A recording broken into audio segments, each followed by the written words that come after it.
بسم اللہ الرحمن الرحیم۔ دوستو، آج ہم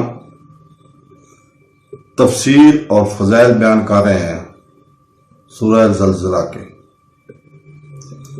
امام احمد نے عبداللہ بن عمر رضی اللہ تعالیٰ عنہ سے روایت کی ہے کہ انہوں نے کہا کہ ایک آدمی رسول پاک صلی اللہ علیہ وسلم کے پاس آیا اور کہا مجھے سکھا دیں کہ کیا پڑھوں یا رسول اللہ۔ نبی صلی اللہ علیہ وسلم نے فرمایا ان میں سے 3 حروف الف لام را سے شروع کریں۔ اس شخص نے اس سے کہا کہ میں بوڑھا ہو گیا ہوں، میرا دل سخت ہو گیا اور میری زبان سخت ہو گئی۔ نبی کرام پاک صلی اللہ علیہ وسلم نے فرمایا پھر حروف سے جو شروع ہوتے ہیں پڑھے۔ اس آدمی نے وہی بات کہی جو اس نے پہلے کہی تھی، تو رسول اللہ صلی اللہ علیہ وسلم نے فرمایا مصیبات میں سے 3 پڑھے۔ اس آدمی نے پھر وہی کہا جو پہلے کہا چکا تھا۔ پھر اس آدمی نے کہا بلکہ مجھے کوئی ایسی چیز عنایت فرمائے جو ان سب میں سے جامع ہو یا رسول اللہ۔ تو آپ صلی اللہ علیہ وسلم نے فرمایا کہ تلاوت کرو جب زمین اپنے زلزال سے لرزتی ہے۔ پھر جب آپ صلی اللہ علیہ وسلم نے آپ کو سورہ پڑھ کر فارغ کیا تو اس آدمی نے کہا اس ذات کی قسم جس نے آپ کو حق کے ساتھ نبی بنا کر بھیجا ہے، میں اس میں کسی چیز کا اضافہ نہیں کروں گا۔ پھر وہ شخص پیٹ پھیر کر چلا گیا۔ نبی کریم صلی اللہ علیہ وسلم فرمایا جھوٹا آدمی کامیاب رہا ہے، چھوٹا آدمی کامیاب ہوا ہے۔ پھر نبی کریم صلی اللہ علیہ وسلم فرمایا اسے میرے پاس واپس لاؤ۔ چنانچہ وہ شخص اس کے پاس آیا اور نبی کریم نے ان سے فرمایا مجھے عید الاضحیٰ منانے کا بھی حکم دیا گیا ہے جسے اللہ تعالیٰ نے اس امت کے لیے منایا۔ اس آدمی نے کہا تمہارا کیا خیال ہے اگر میں دودھ دینے والی اونٹنی ہی ادھار لے سکوں تو کیا میں اسے ذبح کر دوں؟ نہیں، لیکن اپنے بال کاٹ لیں، اپنے ناخن تراشیں، اپنی مونچھیں تراشیں، زیر ناف منڈوائیں، یہ اللہ تعالیٰ کے حضور آپ کی قربانی کی تکمیل ہوگی۔ ابو داؤد اور نسائی نے اس حدیث کو درج کیا ہے۔ اللہ کے نام سے جو بڑا مہربان نہایت رحم والا ہے۔ جب زمین اپنے زلزال سے کانپے گی اور جب زمین اپنے بوجھ کو باہر نکال دے گی اور انسان کہے گا اس کو کیا ہوا، اس دن اس کی معلومات کا اعلان کرو کیونکہ تمہارا رب اس کو الہام کرے گا۔ اس دن لوگوں پر گندا گروہوں پر چلے جائیں گے تاکہ انہیں ان کے اعمال دکھائے جائیں۔ خاک کا ذرا اسے دیکھ لے گا۔ قیامت کا دن اس کے دوران کیا ہوگا، زمین کے حالات اور لوگوں کے حالات۔ ابن عباس نے کہا جب زمین اپنے زلزال کے ساتھ لرزتی ہے اس کا مطلب یہ ہے کہ وہ اپنے نیچے سے حرکت کرے گی، اور جب زمین اپنے بوجھ باہر پھینک دے گی یعنی جو کچھ اس میں ہے اسے مردہ میں سے باہر پھینک دے گی۔ سلف میں سے ایک سے زیادہ نے یہ کہا ہے اور یہ اللہ تعالیٰ کے اس قول سے ملتا جلتا ہے، اے لوگوں اپنے رب کا تقوی اختیار کرو، بے شک قیامت کا زلزلہ بڑی ہولناک چیز ہے۔ یہ بھی ان کی اس قول سے ملتا جلتا ہے۔ اور جب زمین پھیلا دی جائے گی اور جو کچھ اس میں تھا اسے نکال کر خالی ہو جائے گا۔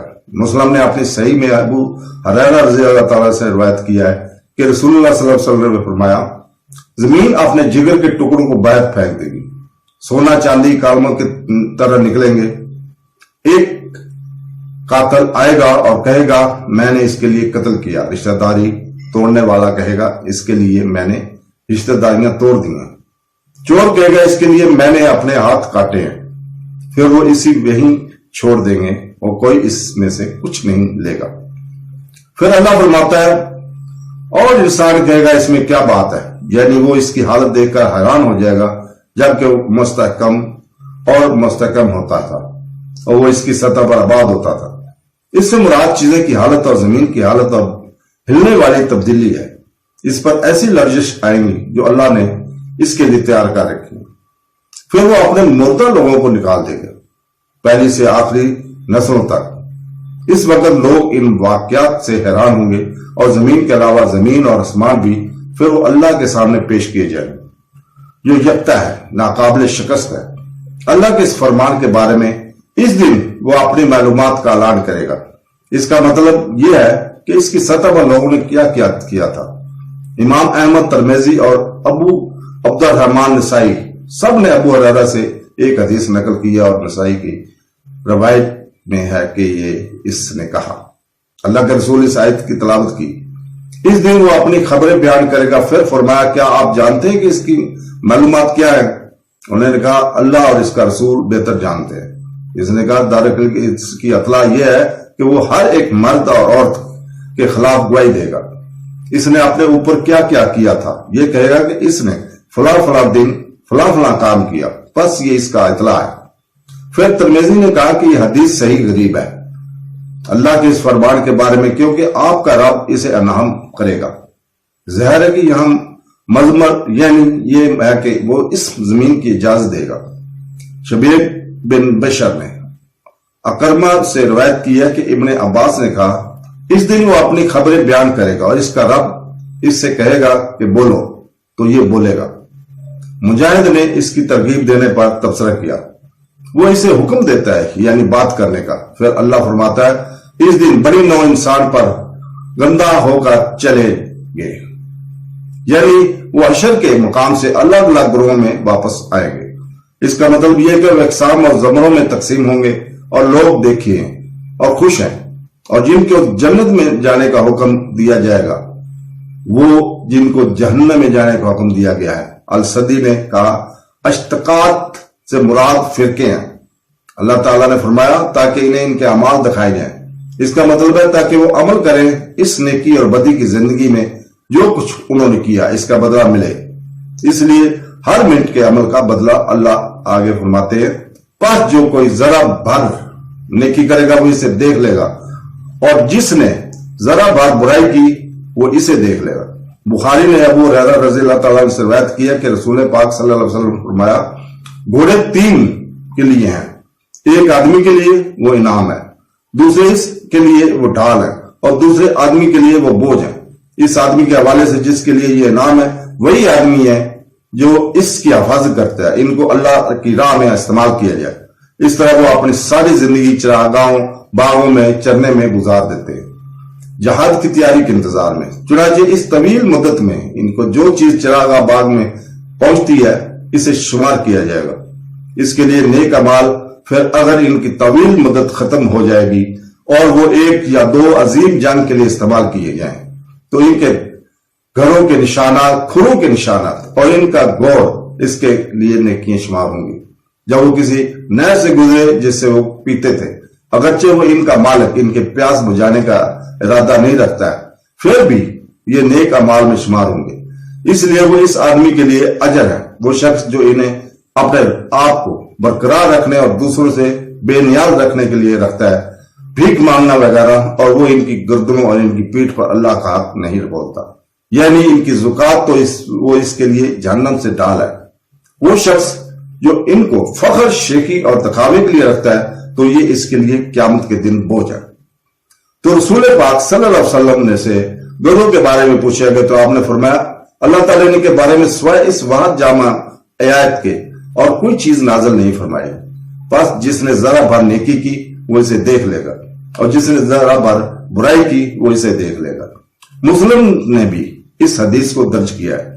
صحیح بخاری میں عدی رضی اللہ تعالیٰ عنہ سے مروی ہے کہ نبی کریم صلی اللہ علیہ وسلم نے فرمایا آگ سے ڈرو، خواہ آدمی کھجور صدقہ کر کے اور ایک کلمہ خیر بھی کہہ گئے۔ صحیح میں بھی آپ عدی سے رسول پاک صلی اللہ علیہ وسلم نے روایت کیا ہے، کسی بھی نیک عمل کو کم تر نہ سمجھو، چاہے وہ اپنی بالٹی سے پانی پینے والے کو پیش کر رہا ہو یا اپنے بھائی سے خوشگوار چہرے کے ساتھ ملتا ہو۔ یہ بھی صحیح میں درج ہے کہ نبی کریم صلی اللہ علیہ وسلم نے فرمایا اے مومن عورتوں کی جماعت، تم میں سے کوئی اپنے پڑوسی کی طرف سے بھیجے گئے تحفے کو حقیر نہ سمجھے، چاہے وہ بکری کا ہی کیوں نہ ہو۔ اس حدیث میں لفظ فرسان سے مراد اس کا کھرا ہے۔ ایک اور حدیث میں فرمایا سوال مانگنے والے کو کچھ دے دو، چاہے وہ جلے ہوئے کھر ہی کیوں نہ ہوں۔ حضرت عائشہ رضی اللہ تعالیٰ عنہ فرمایا سے مروی ہے کہ انہوں نے ایک انگور صدقہ کیا، پھر فرمایا کہ کتنی مٹی کے برابر ہے۔ امام احمد نے اوف بن حاسس بن طفیل سے نقل کیا کہ عائشہ رضی اللہ تعالیٰ نے ان سے بیان کیا کہ رسول پاک صلی اللہ علیہ وسلم فرمایا کرتے تھے اے عائشہ ان گناہوں سے بچو جو حقیر سمجھے جاتے ہیں، کیونکہ ان کا حساب اللہ سے لیا جائے گا۔ اس حدیث کو نسائی اور ابن ماجہ نے روایت کیا ہے۔